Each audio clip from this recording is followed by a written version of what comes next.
یہ 3 ذوالقعدہ 5 ہجری کو یہ غزوہ پیش آیا، جس کے متعلق اللہ رب العالمین نے اپنی ظاہر کتاب میں مکمل ایک سورت نازل فرمائی ہے۔ اس غزوہ کے نام سے ایک مکمل سورت نازل فرمائی ہے۔ کون سی سورت ہے، کون سا غزوہ؟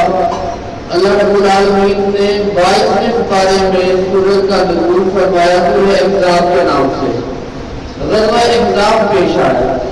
اس غزوہ کو احزاب اس وجہ سے کہا جاتا ہے کہ غزوہ بنو غطفان میں نبی مکرم صلی اللہ علیہ وآلہ وسلم کے آپ کا سامنا بنو نذیر کے ساتھ تھا۔ بنو نذیر کے ساتھ جنگ ہوئی۔ غزوہ بنو غطفان میں بنو غطفان نے عہد شکنی کی، وعدہ خلافی کی، غداری کی، رسالت مآب صلی اللہ علیہ وآلہ وسلم نے ان کے ساتھ جنگ کی اور اللہ رب العالمین نے آپ کو فتح عطا فرمائی۔ لیکن بنو نذیر جو تھے وہ لوگ جنگ کے اتنے شوقین تھے کہ ان کی کوشش ہوتی تھی ہر وقت کوئی نہ کوئی مرحلہ جنگ کا چھڑا رہے۔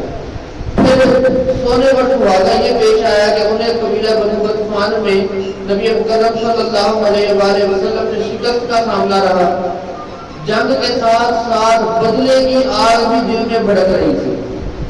اس بدلے کی آگ نے مجبور کر دیا بنو نذیر کو، بنو نذیر کے جو رؤساء تھے، جو امراء تھے، جو 3 بڑے سرگردہ لوگ تھے، سرگرم لوگ تھے، جو سرپرست تھے اس قبیلہ کے، جن میں ایک کا نام سلام تھا، ایک کا نام حی بن اخطب تھا اور تیسرا کنانہ تھا۔ ان تینوں کی آپس میں بیٹھک تھی، مشاورت ہوئی۔ اس مشاورت میں فیصلہ یہ پایا کہ نبی مکرم صلی اللہ علیہ وآلہ وسلم اور مسلمانوں کے ساتھ دوبارہ جنگ کی جائے اور جنگ کر کے جنگ کے ذریعے ان سے اپنی شکست کا بدلہ لیا جائے۔ لیکن چونکہ پہلے بھی وہ شکست کھا چکے تھے، اس لیے دوبارہ ہمت بھی نہیں تھی، لیکن بدلے کی آگ بھی جو ہے وہ دل میں مچل رہی تھی۔ بالآخر فیصلہ یہ ہوا مکہ المکرمہ چلتے ہیں، مکہ جا کر کفار مکہ کے ساتھ معاہدہ طے کرتے ہیں، ان سے مدد مانگتے ہیں، کیونکہ ان کی بھی دشمنی مسلمانوں کے ساتھ ہے، ہماری بھی دشمنی مسلمانوں کے ساتھ ہے۔ اگر ہم دونوں آپس میں مل جائیں گے تو مسلمان ہمارا کچھ نہیں بگاڑ سکے۔ یہ سوچ کر وہ تینوں اٹھے، کفار قریش کے پاس چلے گئے، کفار مکہ کے پاس چلے گئے، ابو سفیان سے ملاقات کی، اکرمہ بن ابو جہل سے ملاقات کی، عمرو بن عبد مردود کے ساتھ ملاقات کی۔ وہاں جا کر یہ فیصلہ ہوا، وہ لوگ بھی بدر اور احد کی آگ میں جل رہے تھے، یہ لوگ بھی بدلہ لینا چاہتے تھے۔ فیصلہ یہ ہوا کہ اکٹھے ہو کر تو جنگ کی جائے گی۔ پہلے یہ ایک گروہ تھا قبیلہ بنو نذیر، پھر جب کفار مکہ ان کے ساتھ مل گئے یہ 2 گروہ ہو گئے۔ ایک گروہ کو عربی میں حزب کہا جاتا ہے، ایک سے زیادہ گروہ ہو جائے تو اسے احزاب کہا جاتا ہے۔ اس 2 گروہوں کے یا 2 سے زیادہ گروہوں کے آپس میں اکٹھے ہو جانے کی وجہ سے، مسلمانوں کے خلاف متحد ہو جانے کی وجہ سے اللہ رب العالمین نے اس غزوہ کو اور اس سورت کو غزوہ احزاب کا نام دیا، سورہ احزاب کا نام دیا۔ ادھر بنو نذیر کے ساتھ پچھلی جنگ میں بنو غطفان بھی شامل تھے، انہوں نے بنو غطفان کے ساتھ بھی رابطہ کیا، ٹھیک ہو گیا، ان کے ساتھ بھی ملاقات ہو گئی، وہ بھی متحد ہو گئے۔ ادھر سے بنو نذیر کے تمام لوگ شامل ہو گئے، قبیلہ بنو غطفان کے تمام لوگ شامل ہو گئے، ادھر سے کفار مکہ بھی شامل ہو گئے۔ اب بنو غطفان کی رشتہ داری تھی بنو اسد کے ساتھ، اور ادھر مکہ المکرمہ میں جو کفار قریش تھے ان کی رشتہ داری تھی بنو سلیم کے ساتھ۔ انہوں نے ادھر سے اپنے رشتہ دار اکٹھے کر لیے، انہوں نے ادھر سے اپنے رشتہ دار اکٹھے کر لیے۔ تمام کفار نے سرزمین عرب کے جتنے کفار تھے سارے اکٹھے ہو گئے، ساروں نے اکٹھے ہو کر فیصلہ کیا کہ اب ہم اکٹھے ہو کر نبی مکرم صلی اللہ علیہ وآلہ وسلم سے جنگ کریں گے اور اپنی شکست کا، اپنی ہار کا بدلہ لیں گے، کیونکہ آقا کریم صلی اللہ علیہ وآلہ وسلم کو ہمیشہ اللہ رب العالمین کی مدد اور نصرت شامل رہی، جس کی وجہ سے آپ ہمیشہ ہر جنگ میں کامیاب اور فتح یاب رہے۔ اب انہوں نے اکٹھے ہو کر فیصلہ کیا اکٹھے ہو کر جنگ کریں گے، مسلمان تھوڑی تعداد میں ہیں، ہمارا مقابلہ نہیں کر سکیں گے، حالانکہ کفار مکہ یہ بھول گئے تھے کہ غزوہ بدر میں 313 کا مقابلہ 1000 کے ساتھ تھا. وہ 313 بھی اپنے 3 گنا سے زیادہ لوگوں پر بھاری رہے. لیکن پھر دوبارہ فیصلہ کیا کہ نہیں جی جنگ کرتے ہیں. تمام لوگ اکٹھے ہو گئے, تمام قبائل اکٹھے ہو گئے, سارے گروہ اکٹھے ہو گئے. اکٹھے ہو کر تقریباً 10,000 کی تعداد بنی. 10,000 کفار نے فیصلہ کیا مسلمانوں کے ساتھ جنگ کریں گے. ادھر مسلمانوں کی تعداد کتنی تھی؟ 3,000. مسلمانوں کی تعداد صرف 3,000 تھی. جس وقت نبی مکرم صلی اللہ علیہ وآلہ وسلم کو اس بات کی خبر پہنچی, کسی نے بتایا کہ وہ آپس میں وہ بھی مل گئے ہیں, وہ بھی مل گئے ہیں, وہ بھی مل گئے ہیں, سارے آپس میں رشتہ دار اکٹھے ہو گئے ہیں, سارے قبیلے والے اکٹھے ہو گئے ہیں, مسلمانوں کے خلاف مدینہ المنورہ پہ چڑھائی کرنا چاہتے ہیں. جس وقت نبی مکرم صلی اللہ علیہ وآلہ وسلم کو پتہ چلا تو آپ نے حضرت بریدہ رضی اللہ تعالیٰ عنہ کو طلب فرمایا, بلا کر حکم دیا کہ جنگ بھی ایک داؤ ہے. آپ نے فرمایا جنگ بھی ایک داؤ ہے, حکمت عملی کا نام ہے. اگر وہ واقعی جنگ کا ارادہ رکھنا چاہتے ہیں تو آپ جائیں, جا کر ان سے گفتگو کریں. جس طرح کی گفتگو آپ کو مناسب لگے آپ فیصلہ کر لیجئے گا. جو آپ کا دل کرے آپ گفتگو کریں, جو آپ کا دل کرے آپ فیصلہ کر لیجئے گا. ہم تمام لوگ آپ کی گفتگو پر, آپ کے فیصلے پر متفق رہیں گے. حضرت بریدہ رضی اللہ تعالیٰ عنہ مدینہ المنورہ سے چلے. یہودیوں کا قبیلہ بنو نذیر, اس کے سردار جو سلام و حی بن اختر اور کنانہ تھے, ان کے پاس پہنچے اور جا کے کہا کہ میں فلانا قبیلے سے آیا ہوں, میں نے یہ سنا ہے کہ تم لوگ مسلمانوں کے خلاف مدینہ المنورہ پہ چڑھائی کا ارادہ رکھتے ہو. انہوں نے کہا ہاں جی ہم چڑھائی کا ارادہ رکھتے ہیں. انہوں نے کہا اگر میں تمہارا ساتھ دوں تو مجھے کیا ملے گا؟ انہوں نے کہا اگر تم ہمارا ساتھ دیتے ہو تو جتنا باقی قبیلوں کو حصہ ملے گا اتنا تمہیں بھی حصہ مل جائے گا. کب کا ارادہ رکھتے ہو؟ فلاں دن کا ارادہ رکھتے ہیں. تمام معاملات ہو گئے, بات چیت ہو گئی. حضرت بریدہ رضی اللہ تعالیٰ عنہ واپس رسالت مآب صلی اللہ علیہ وآلہ وسلم کی خدمت میں حاضر ہوئے. عرض کی حضور آپ نے جو حکم فرمایا تھا, جو خبر سنی تھی بالکل سچی ہے. یہ تمام قبیلے والے اکٹھے ہو کر تو مدینہ المنورہ پر چڑھائی کا ارادہ رکھتے ہیں. آقا کریم صلی اللہ علیہ وآلہ وسلم نے اپنے کبار صحابہ کرام کو بلایا, مجلس شورا بلائی, میٹنگ کی, مشاورت کی. رسالت مآب صلی اللہ علیہ وآلہ وسلم نے مشورہ مانگا کہ آپ لوگوں کا کیا مشورہ ہے, آپ کیا مشورہ دیتے ہیں. تمام صحابہ کرام سے مشورہ مانگا گیا. کسی نے کہا ہم چڑھائی کر دیتے ہیں, کسی نے کہا ہم پہلے نکل چلتے ہیں, کسی نے کوئی مشورہ دیا, کسی نے کوئی مشورہ دیا. حضرت سلیمان فارسی رضی اللہ تعالیٰ عنہ نے مشورہ دیا کہ حضور میں ایران کا رہنے والا ہوں. ایران میں جب کبھی دشمن حملہ کرنے کی کوشش کرتا تھا, اگر ہمیں پیشگی اطلاع مل جاتی کہ دشمن حملہ کرنے والا ہے تو ہم اپنے علاقے کے گرد خندق کھود لیا کرتے تھے. خندق کھود لینے کی وجہ سے وہ دشمن ہم تک نہیں پہنچ پاتا تھا. نبی مکرم صلی اللہ علیہ وآلہ وسلم کو حضرت سلیمان فارسی رضی اللہ تعالیٰ عنہ کی تجویز پسند آئی. آپ نے حکم دیا کہ سلمان فارسی کی تجویز اچھی ہے.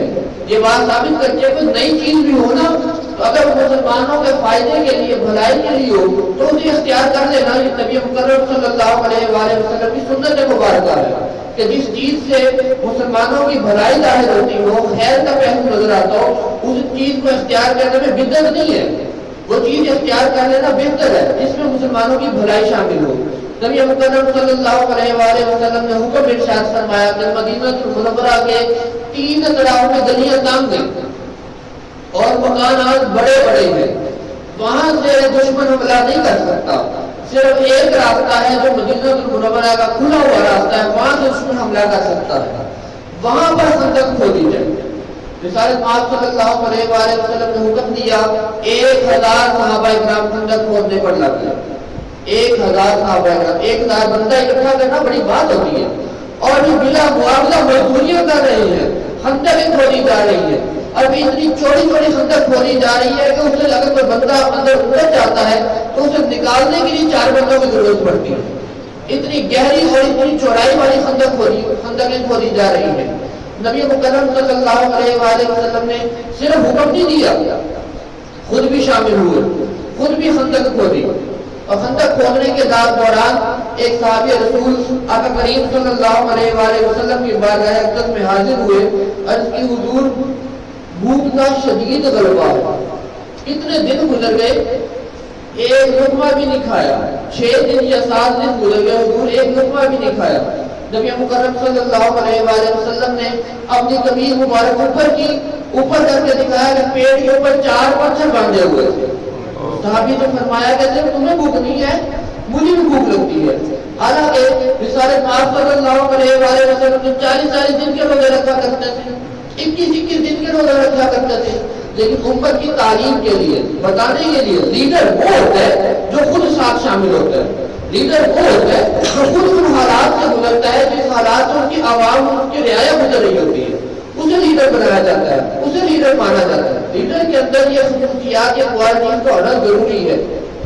جس وقت نبی مکرم صلی اللہ علیہ وآلہ وسلم اس صحابی کے ساتھ یہ گفتگو فرما رہے تھے، اپنے پیٹ پر بدر پتھر دکھائے، دور سے حضرت جابر بن عبداللہ رضی اللہ تعالیٰ عنہ نے یہ منظر دیکھا کہ میرے آقا و مولا دو جہانوں کے مالک سردار کے پیٹ پر پتھر بندھے ہوئے ہیں، بھوک کی شدت، بھوک کے غلبے کی وجہ سے۔ فوراً نبی مکرم صلی اللہ علیہ وآلہ وسلم سے اجازت لی، حضور مجھے کچھ لمحے کی رخصت چاہیے۔ رسالت مآب صلی اللہ علیہ وآلہ وسلم نے اجازت عطا فرما دی۔ آپ گھر آئے، گھر آ کر آپ نے اپنی زوجہ سے پوچھا، اپنی بیوی سے پوچھا کہ گھر میں کچھ کھانے کو ہے؟ انہوں نے کہا صرف 1.25 کلو جوڑ پڑے ہوئے ہیں، 1.25 کلو جوڑ ہے، اس کے علاوہ اور کچھ بھی نہیں ہے۔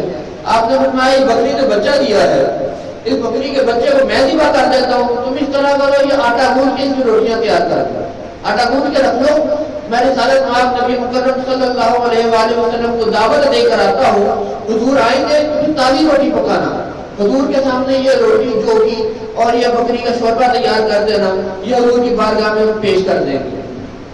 آپ کی بیوی مبارکہ نے، زوجہ مبارکہ نے عرض کی کہ صرف چند ہی بندوں کا ہی کھانا بن سکے گا، 1.25 کلو آٹا ہے، 1.25 کلو آٹے میں کتنی روٹیاں بن جائیں گی؟ 5, 7, 10 روٹیاں بن جائیں گی، زیادہ سے زیادہ 5 سے 8 بندے ہی کھانا کھا لیں گے۔ تو آپ حضور کو دعوت دیں گے تو اس بات کا خیال رکھیے گا کہ جتنا آٹا ہے اتنے ہی بندے کو حضور ساتھ لے کر آئیں، کیونکہ آٹا تھوڑا ہے، شوربہ بھی تھوڑا بنے گا، ابھی نیا بچہ ہے بکری کا، ان کا سالن بھی تھوڑا بنے گا، جتنا کھانا ہے اتنے ہی بندے اگر آئیں گے تو کھانا پورا ہو جائے گا۔ دیکھنا مجھے نبی مکرم صلی اللہ علیہ وآلہ وسلم کے سامنے رسوا نہ کرنا، تھوڑے ہی بندوں کو دعوت دے کر آنا۔ حضرت جابر رضی اللہ تعالیٰ عنہ اٹھے، نبی مکرم صلی اللہ علیہ وآلہ وسلم کے کان میں جا گیا، سرکشی کے انداز میں عرض کی حضور آپ کی دعوت ہے، آپ تشریف لائیے، آگے کھانا تناول فرما لیجیے۔ نبی مکرم صلی اللہ علیہ وآلہ وسلم نے دوبارہ پوچھا میں کھانا کھانے کے لیے آ جاؤں؟ عرض کی جی حضور آپ کی دعوت ہے، بکری کا شوربہ بنایا ہے، ساتھ تھوڑے سے 1.25 کلو آٹا تھا، اس کی روٹیاں بنائی ہیں، آپ تشریف لیں، آپ کھانا تناول فرما لیں گے تو ہمارے لیے برکت کا باعث ہوگا۔ نبی مکرم صلی اللہ علیہ وآلہ وسلم اپنی جگہ سے اٹھے، 1000 صحابہ کرام جو خندق کھودنے میں مصروف تھے، 1000 صحابہ کرام کو حکم دیا، جابر بن عبداللہ نے دعوت کی ہے چلو تک کھانا کھا لو۔ 1.25 کلو آٹے کی روٹیاں انہوں نے بیوی مبارکہ نے کہہ کے بھیجا حضرت جابر کو۔ حضرت جابر بن عبداللہ رضی اللہ تعالیٰ عنہ نے آگے عرض بھی کیا ہے کہ حضور 1.25 کلو آٹے کی روٹیاں بنائی ہیں، تو اگر آپ نے کوئی بندہ ساتھ لانا ہے تو اتنے لے آئیے گا، 2, 4, 5 بندے آ جائیں گے، چلے وہ جو آپ کے زیادہ مخصوص، آپ کے زیادہ قربت والے ہیں وہ بندے آ جائیں، وہ صحابہ کرام آ جائیں، وہ کھانا کھا لیں گے، چلیں آپ کو ذرا حوصلہ ہو جائے گا، ہمارے لیے برکت ہو جائے گی۔ 2 جہانوں کے سلطان نے 1000 صحابہ کرام کو دعوت دے دی، آجو آگے کھانا کھا لو۔ اب حضرت جابر بن عبداللہ رضی اللہ تعالیٰ عنہ دوڑے دوڑے گھر کی طرف بھاگے گئے، جا کے اپنی بیوی کو بتایا میں نے تو حضور کو عرض بھی کیا تھا کہ صرف اتنا آٹا ہے اور اتنا سالن ہے، حضور نے 1000 صحابہ کرام کو دعوت دے دی ہے، بتاؤ میں کیا کروں، کیسے انتظام کروں؟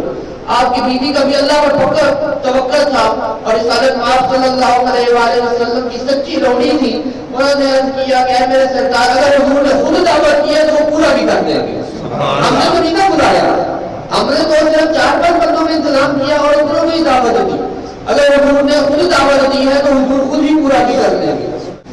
نبی مکرم صلی اللہ علیہ وآلہ وسلم اپنے 1000 جان نثار صحابہ کرام رضوان اللہ علیہ وسلم کے ساتھ حضرت جابر رضی اللہ تعالیٰ عنہ کے گھر تشریف لائے اور ارشاد فرمایا آٹا لاؤ، آٹا لایا گیا، آٹا گوندھا ہوا پڑا تھا، نبی مکرم صلی اللہ علیہ وآلہ وسلم نے اپنا لعاب دہن اس میں شامل فرمایا اور حکم دیا سے دوبارہ گوندھا گیا، ہانڈی لائی گئی. نبی مکرم صلی اللہ علیہ وآلہ وسلم نے اپنا لعاب دان اس میں شامل فرمایا اور برکت کی دعا فرمائی اور حکم دیا کہ آٹے کے اوپر کپڑا ڈھانپ دو. کپڑا ہٹانا نہیں ہے, آٹا نکالتے جاؤ, روٹیاں پکاتے جاؤ. ہانڈی کے اوپر ڈھکن ہٹانا نہیں ہے, چمچ کے ذریعے سالن نکالتے جاؤ اور پلیٹوں میں ڈال کے کشتریاں جو بھی تھے برتن تھے ان میں ڈال کے باہر بھیجتے جاؤ.